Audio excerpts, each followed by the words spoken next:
एक योजना हमारे यहाँ चली है, कमल पुष्प योजना। और कमल पुष्प योजना के तहत नमो ऐप पर, ये भारतीय जनता पार्टी ही ऐसी पार्टी है जिसकी 4 पीढ़ियां खप गई भारतीय जनसंघ से लेकर के 4 जनरेशंस। जो हम यहाँ आज पहुँचे हैं ये ऐसे ही नहीं पहुँचे, 4 पीढ़ियों ने अपने आप को खपाया है। उनको याद करते हुए जिन कार्यकर्ताओं ने काम किया, उसके लिए नमो ऐप पर एक कमल पुष्प पोर्टल है। उसमें सभी देश के ऐसे कार्यकर्ता, अनसंग हीरोज, जिन्होंने पार्टी के लिए अपना सर्वस्व दिया, उनकी जीवनी उस पर अपलोड की गई है। तो मुझे खुशी है कि यहाँ हम लोगों ने संख्या तय की थी 1200, लेकिन आप क्रॉस कर गए 1397, 1397 आपने, और लगभग 50,000 बूथ से ऐसे कार्यकर्ताओं को छाट करके आपने 1397 कार्यकर्ताओं को अपलोड किया है। और जो एक देश के लिहाज से देखा जाए तो बड़ी संख्या है, जिसमें उन कार्यकर्ताओं को लिया है जिन्होंने 30 वर्ष 40 वर्ष लगाए, मीसा में जेल में रहे, DIR में जेल में रहे, उन सब लोगों को जोड़ा है। उसी तरीके से सेवा ही समर्पण, आपको मालूम होगा, हम तो यहाँ नहीं आ पाए, लेकिन डिजिटली हम लोगों ने सेवा ही संगठन का कार्य शुरू किया। We are the only political party जिन्होंने कोरोना के दौरान लाखों कार्यकर्ताओं ने जनता के बीच में जाकर के सेवा का काम किया। लगभग 50 करोड़ फूड पैकेट्स और राशन पैकेट्स हमने बांटे, 50 करोड़। इसी तरीके से लगभग हमने 30 करोड़ के आसपास मास्क बांटे, लगभग हमने 3 करोड़ के आसपास सैनिटाइजर बांटे। और सबसे बड़ी बात जो की वो 3 बातें थी। एक तो जो लोग लेबरर्स आ रहे थे उनको ट्रांसपोर्टेशन देकर के घर तक पहुंचाना, उस समय मैं सिर्फ आपको याद दिलाने के लिए बता रहा हूँ। उसी तरीके से उनको चरण पादुका देना, उनको ठहराने की व्यवस्था करना, ये तो किया ही, साथ में भोजन की व्यवस्था भी की। लेकिन जो बड़ा काम हुआ वो ये हुआ कि बहुत से हमारे बच्चे विदेश में थे, और वो विदेश के बच्चों के माँ बाप यहाँ पर बूढ़े, जो डायबिटीज़ थी, जिनको कुछ और बीमारी थी, उनको हर हफ्ता दवाई चाहिए थी। उनको हेल्थ सेंटर चला करके 3 महीने नहीं, पूरे 2 साल उनकी दवाई पहुँचाने की व्यवस्था भारतीय जनता पार्टी के कार्यकर्ताओं ने की। तो when everybody was in isolation, when everybody was एक तरीके से ट्विटर पर ही मिलते थे नेता, तो उस समय जनता के बीच में जाने का काम पार्टी ने किया। और मुझे खुशी है कि इसमें सेवा ही समर्पण में हमने 1,60,000 वर्कर्स, यहाँ के हेल्थ वर्कर्स ट्रेन किए। ये आपको जान के खुशी होगी कि हमने हेल्थ का ट्रेनिंग कैंप चलाया, और 1,60,000 वर्कर्स उसमें यहाँ के सिर्फ इसके अपने मध्य प्रदेश के, उनको हमने ट्रेन किया हेल्थ वर्कर्स के रूप में। अगर हम इकोनॉमी की दृष्टि से देखें तो आज मध्य प्रदेश एक तरीके से उछाल लेता हुआ प्रदेश, आज इकोनॉमी में one of the leading states के रूप में मध्य प्रदेश को देखा जाता है। और मैं 90 में भी मंत्री था, मैंने आज वहाँ एयरपोर्ट पर भी कहा कि मध्य प्रदेश बीमारू राज्य जाना जाता था। कांग्रेस का कंट्रीब्यूशन क्या था कि बिहार, मध्य प्रदेश, राजस्थान, उत्तर प्रदेश ये बीमारू राज्य थे। सारे देश के आंकड़े को खींच करके नीचे ले जाने का काम ये प्रदेश करते थे। अच्छे काम करेगा पंजाब, हिमाचल, हरियाणा, प्रोग्रेसिव स्टेट्स, महाराष्ट्र, ये सब अच्छे काम करते थे, और ये मध्य प्रदेश, उत्तर प्रदेश ये खींच करके सारे आंकड़ों को नीचे ले जाते थे। तो आज उस बीमारू राज्य को बीजेपी के राज्य में one of the leading states के रूप में खड़ा किया है इकोनॉमी की दृष्टि से। और हमारा ग्रॉस डोमेस्टिक प्रोडक्ट जो है वो सदा बढ़ता चला जा रहा है। आज वो 19.74% तक ग्रोथ रेट पहुंचा है, 19.74 ग्रोथ रेट है। उसी तरीके से ग्रॉस डोमेस्टिक प्रोडक्ट जो है वो 11,69,000 पहुंचा है, 69,004 करोड़ पहुंचा है। उसी तरीके से जो पहले था 9,76,281 करोड़ था, जो अब बढ़ करके 11,69,000 करोड़ तक पहुंचा है। Per capita income Madhya Pradesh की 1,24,000 per annum per capita income पहुंची है। और देश की भी बड़ी है, 79,000 से 1,50,000 तक पहुंच गई है per capita income. Ayushman Bharat में आपने 2,87,00,000 आपने कार्ड्स बनवाए हैं, एक बहुत बड़ी, एक बड़ी छलांग। अब ये ऐसी आपसे मैं चर्चा कर रहा हूँ क्योंकि जनरली चर्चा के लिए ज्ञानव्यापी और बाकी सभी होते हैं, इन मुद्दों पर चर्चा नहीं होती, इसलिए मैं उन पर फोकस दे रहा हूँ। चर्चा चलती है, करेंगे, आएंगे। आप हमको ये बात समझनी पड़ेगी कि अमेरिका का एजेंडा हेल्थ सिक्योरिटी नहीं, 3 प्रेसिडेंट्स बदल गए, सबका हेल्थ सिक्योरिटी एजेंडा था।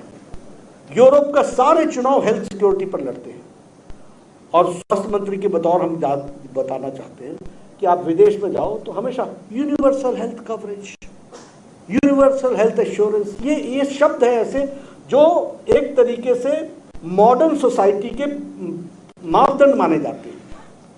भारत में 50 करोड़ की जनता, 10 करोड़ 74 लाख परिवार और गरीब लोग, कौन है वो? रेड़ी वाला, फेड़ी वाला, ठेले वाला, सब्जी बेचने वाला, rack picker, auto rickshaw driver, हमारे क्लीनर, बस का क्लीनर, बार्बर जो बाल काटता है, जाति से नहीं, बाय प्रोफेशन, ऐसे लोगों को 10 करोड़ 74 लाख परिवार, 50 करोड़ लोग, इनको 5 लाख रुपए का सालाना हेल्थ कवर देने का काम नरेंद्र मोदी ने किया आयुष्मान भारत में। 5 लाख गंभीर बीमारियां और लगभग 1,500 बीमारियां हैं जो उसमें जोड़ी गई हैं, जिनको ये बीमारी से, और आपको जानकर के खुशी होगी कि 3 करोड़ लोगों ने इसका फायदा उठा लिया है, और 23,000 करोड़ रुपए भारत सरकार ने और मध्य प्रदेश की सरकार ने मिलकर के उन लोगों को पहुंचाने का काम किया है। तो आयुष्मान भारत, ये यूनिवर्सल हेल्थ कवरेज, यानी 50 करोड़ का मतलब हो गया 40% ऑफ इंडियन पॉपुलेशन, और ये गरीब लोग, इनको लाने का काम उसमें किया गया है, ये हमको ध्यान में रखना चाहिए। उसी तरीके से आपके यहाँ मेडिकल कॉलेज भी, आपने 17 मेडिकल कॉलेजेस की आपने अप्रूवल दी है। और सबसे बड़ी बात यह है कि अब यहाँ हिंदी में भी इंजीनियरिंग और मेडिकल की पढ़ाई को इनिशिएटिव लिया है, उसका इनिशिएटिव लिया है। ये सिस्टमिक चेंजेस हैं, ये जो परिवर्तन है ये किस तरीके से समाज को अफेक्ट करता है। हिंदी लाने से ही सिर्फ शहर का बच्चा अब डॉक्टर नहीं बनेगा, अब गाँव का बच्चा भी डॉक्टर बनेगा, इंजीनियर बनेगा, ये इसका फर्क पड़ने वाला है। तो ऐसी सिस्टम चेंजेस को करने का काम किया है।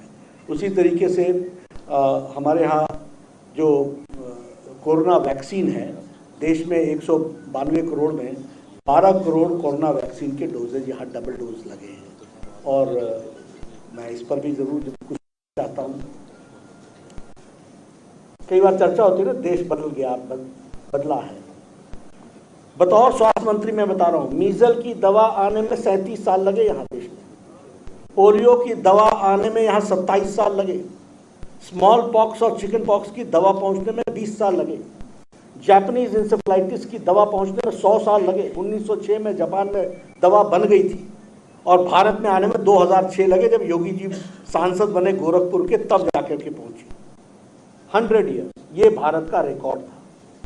और कोरोना 2020 की जनवरी में आया, 2020 के अप्रैल में टास्क फोर्स बना, 2020 के अक्टूबर में डोज की टेस्टिंग शुरू हो गई, और जनवरी महीने में वैक्सीनेशन, एक नहीं 2 वैक्सीन लगाने का काम किया, और उसमें 192 करोड़ का डोज आज लग चुका है, डबल डोज और बूस्टर भी लग रहा है, बच्चों को भी लग रहा है, 15 साल के बच्चे, 12 साल के बच्चों को, उनका अलग से टीकाकरण चल रहा है।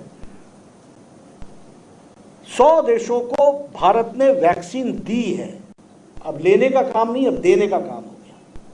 और 48 कंट्रीज को हमने 1.5 करोड़ डोज गिफ्ट के रूप में दी है, और 18.5 करोड़ रुपए 100 देशों में हमने डोज पहुंचाई है। तो यह कुल मिलाकर के वैक्सीनेशन, और मुझे खुशी है कि 12 करोड़ कोरोना वैक्सीन यहाँ भी आप लोगों ने लगाई है। उज्ज्वला योजना में 79 लाख हमारे लोगों को, उसके बेनिफिशियरीज को जोड़ा गया है। अब आपको जानकर के खुशी होगी कि IMF के नए प्रस्तावों में भारत की गरीबी की रेखा 22% से घट के 10% पर आ गई, यानी 12% के लोग अब बीपीएल से एपीएल में चले गए। अब ये कैसे हुआ? उज्ज्वला योजना, उजाला योजना, प्रधानमंत्री गरीब कल्याण अन्न योजना, हमारे सारे जो सोशल सेक्टर के स्कीम्स थे उन सब का ये रीजन रहा जिसने इस बेनिफिट को पहुंचाया है। 79 लाख हमारे विमेन, उनको हम लोगों ने गैस का कनेक्शन दिया। 35 लाख हमारे अर्बन में, प्रधानमंत्री आवास योजना रूरल में, और लगभग 7 लाख हाउसेज ये मध्य प्रदेश में बने। 35 लाख रूरल इलाके में, ग्रामीण इलाके में, और 7 लाख शहरी इलाके में बने हैं। उसी तरीके से गरीब कल्याण अन्न योजना में आपके यहाँ 43.53 लाख मेट्रिक टन का अनाज डिस्ट्रीब्यूट हुआ है। फूड ग्रेन जो डिस्ट्रीब्यूट हुए हैं वो 89.5 लाख फार्मर्स तक पहुँचे हैं। इसी तरीके से प्रधानमंत्री किसान सम्मान निधि, ये भी 82 लाख तक प्रधानमंत्री की 10 किस्तें, और ऊपर से शिवराज जी का टॉपअप अलग 2000 रुपए सालाना, वो टॉपिंग अप 4,000 यानी 10,000, 6,000 government of India, 4,000 government of Madhya Pradesh, तो टोटल 10,000 ये करने का काम किया गया है। उसी तरीके से अगर हम देखें तो 559 करोड़ हैं जो स्ट्रीट वेंडर्स के बीच में डिस्ट्रीब्यूट किया गया है, और उसके साथ साथ आत्मनिर्भर निधि के माध्यम से या स्वामित्व योजना के माध्यम से इस काम को भी किया गया है। प्रधानमंत्री मातृत्व वंदना योजना में मध्य प्रदेश आज नंबर 1 पर खड़ा है। It is topping the list. ये बहुत बड़ी बात है, ये कोई छोटी घटना नहीं है। उसी तरीके से प्रधानमंत्री ग्राम सड़क योजना में 6.5 लाख किलोमीटर्स की सड़क बनी है। उसी तरीके से प्रधानमंत्री ग्राम सड़क योजना में लास्ट 2 ईयर्स में आप पहले नंबर पर खड़े हैं मध्य प्रदेश, पिछले 2 सालों से। उसी तरीके से हम देखें जल जीवन मिशन में मध्य प्रदेश दूसरे नंबर पर खड़ा है। अब हमारा कंपटीशन किन बातों का हो रहा है? हमारा कंपटीशन हो रहा है या तो हम पहले पर हैं या दूसरे पर हैं। ये बदलती तस्वीर है जिसको हमको समझने की ज़रूरत है। और एग्रीकल्चर के जो इंफ्रास्ट्रक्चर में 1 लाख करोड़ रुपए खर्च हो रहा है, उसके फंड यूटिलाइजेशन में मध्य प्रदेश टॉप कर रहा है, नंबर 1 पर है, जिसने पूरी टोटल फंड की यूटिलाइजेशन की है। और ऑर्गेनिक फार्मिंग में भी आप नंबर 1 पर खड़े हैं।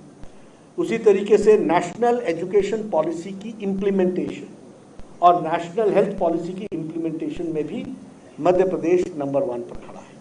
तो मैं ऐसे ही नहीं कहता हूँ कि नंबर 1 लीडिंग स्टेट, ये सिर्फ बोलने की नहीं बोल रहा हूँ, मैं आपको सेक्टर्स गिना रहा हूँ जिन सेक्टर्स में ये मध्य प्रदेश, अब ये नंबर 1 है अपने सुकन्या समृद्धि योजना में, उसमें भी 23 लाख अकाउंट्स खोलने का काम मध्य प्रदेश की सरकार ने किया है। इंदौर आज देश में जाना जा रहा है 5 बार, 5 टर्म्स हो गए, 5 बार छक्का लगाने को तैयार है। Cleanest city in the country, इसका अब वो एक आइकॉन बन रहा है। आप समझिए कि आज कंपटीशन और चर्चाएं किस ओर जा रही हैं। उसी तरीके से वेलफेयर स्कीम में आपका बजट सबसे ज़्यादा है, 8,000 करोड़ रुपीस का बजट आप दे रहे हैं। हमारे महिला सशक्तिकरण की दृष्टि से देखा जाए तो 50% रिजर्वेशन आपने लोकल सेल्फ गवर्नमेंट में दे दिया। उसी तरीके से टीचर्स रिक्रूटमेंट में भी आप 50% पर आ गए हैं। उसी तरीके से पुलिस के रिक्रूटमेंट में 30% पर आ गए हैं, और हमारे गवर्नमेंट जॉब में 33% पर आ गए। तो एम्पावरमेंट की बात तो करते हैं, लेकिन एम्पावरमेंट करने के लिए करते क्या है? तो वह आपके सामने मैं तस्वीर रख रहा हूँ कि इसमें भी मध्य प्रदेश ने एक लीड ली है और उसको आगे बढ़ाया है। हमारे मामा के रूप से जाने जाने वाले मुख्यमंत्री ने लाडली लक्ष्मी योजना के तहत 48 लाख बेनिफिशियरीज आज खड़े हो गए हैं, बहनें खड़ी हुई हैं। यह भी हमको ध्यान में रखना चाहिए। मध्य प्रदेश, मुझे याद है कि हमेशा हमारे जैसा स्टेट इसको उधारा बिजली दिया करता, और हम ये हमेशा इसका पावर ग्रिड मध्य प्रदेश का लेने वाला होता था। आज मध्य प्रदेश सरप्लस पे खड़ा है, देने वाला मध्य प्रदेश बना है। तो यह भी हमको ध्यान में रखना चाहिए। रिन्यूएबल एनर्जी में भी आप बहुत तीव्र गति से आगे बढ़े हैं। 51,000 मेगावाट्स का आपने कार्य को आगे बढ़ाया है। तो एक तस्वीर मैंने आपके सामने खींची है जिसमें विकास के सारे आयामों को हमने टच किया है। अब आप देखिए, कमलनाथ जी की सरकार रही कुछ समय, उन्होंने ये सारी स्कीम्स बंद कर दी, रोकने का काम किया। डिविजिव फोर्सेस वर एक्टिव, फिर से डिविजिव फोर्सेस को आगे बढ़ाने का काम किया। और भ्रष्टाचार और बाकी सारी चीजें वो सिनोनिम है। कांग्रेस पार्टी, कांग्रेस और करप्शन ये साथ ही साथ चलती है, कांग्रेस और कमीशन ये एक साथ ही चलती हैं। तो यही संस्कार, यही कल्चर डेवलप हुआ। मुझे खुशी है कि ये सरकार ने मध्य प्रदेश की तस्वीर बदलने में बहुत बड़ा योगदान किया है। मुझे वो परसेंटेज याद नहीं है, लेकिन एक समय जब शिवराज जी ने सरकार संभाली थी पहले, first time when he became the chief minister, तो उस समय आपका इरिगेशन शायद 30% आ 7.5 लाख हेक्टेयर था टोटल। हाँ। राजा नवाब कांग्रेस सब मिला के अब हो गया 43 लाख हेक्टेयर। 43 लाख हेक्टेयर तक पहुंच गया। तो एक कैसे परिवर्तन होता है उसको हम आपके सामने उसकी तस्वीर है। अब बोलेंगे किसानों के लिए क्या किया।